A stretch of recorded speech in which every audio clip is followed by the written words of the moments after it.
Rinaz little ওয়ার্ল্ডে আপনাদের সবাইকে স্বাগত। আজ আমি বানাবো চিড়ের পোলাও। তাই জন্য আমি সকাল থেকে চা বিস্কিট খেয়ে বাচ্চার খাবার বানিয়ে আমি আমাদের ব্রেকফাস্ট করতে শুরু করেছি।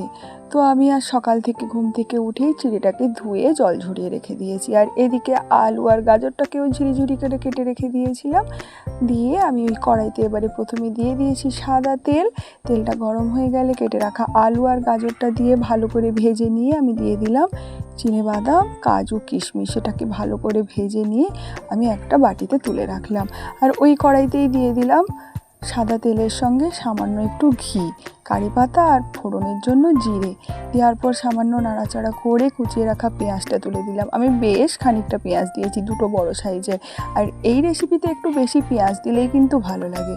আর দিয়ে দিলাম কুচিয়ে রাখা আদা আর লঙ্কা। সেটাকেও সামান্য নাড়াচাড়া করে নেবো, খুব বেশি লাল লাল করে ভাজবো না।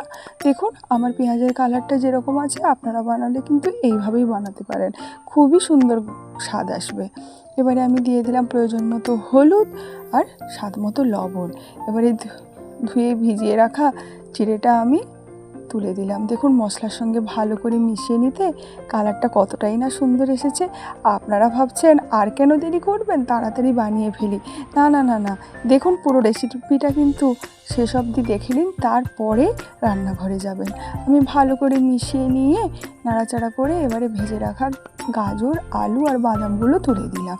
সেটাকেও ভালো করে চিড়ের সঙ্গে মিশিয়ে নিয়ে আমি সামান্য নাড়াচাড়া করে নিলাম। এটা রান্না করতে খুব বেশি টাইম লাগে না, শুধু ঘরে সরঞ্জামগুলো থাকলেই হয়ে যায়।